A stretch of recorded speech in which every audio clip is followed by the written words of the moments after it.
Joe Biden's infrastructure plan has finally passed the Senate muster. This is something that he had, in fact, been pining for from almost day one of assuming the office. It was a much bigger plan, but right now the Senate has agreed to pass around $1 trillion of it. But nevertheless, no complaints over there. This was just the final hurdle. It's now going to be implemented. Now, interestingly, these last couple of days, where we were seeing a decline in the commodity complex, this bill has reversed that. It's provided a trigger for the reversal or the halting of that losing momentum. We'll explain why. Now, it's a $1 trillion bill that is focused on building US's infrastructure, something that has, well, not been paid too much attention to in some time.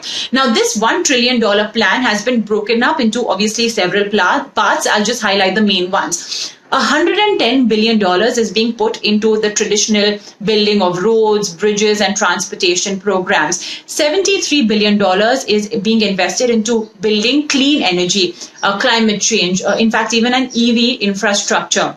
$65 billion is going to be invested towards strengthening the broadband availability in rural areas of America, and $66 billion will be invested in improving Amtrak, which is the Intercity cross-country rail in the country. Now, all of this, the fact that, there's going to be massive infra spend, as we know by now, that requires enormous amount of steel, aluminum, and copper.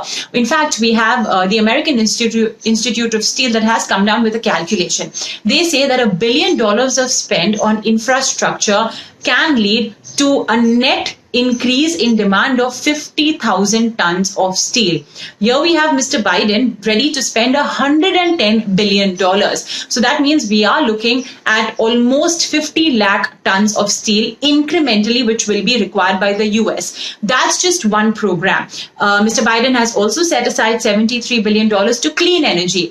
Now, the EV infrastructure in general requires a lot more copper, along with a whole host of other rare metals. But copper itself, there's a huge requirement for that, as we know by now. Similarly, for broadband too, again, copper requirement is going to be huge. So clearly, whatever fears that investors and traders may have had in the last couple of days about the emergence of the the coronavirus, especially in China, a key consumer of commodities, has been completely obliterated because of this infrastructure bill, which more than compensates for any possible short-term demand destruction which a potential third wave could bring about. This is a long-term plan, of course. It's going to take a while to get implemented.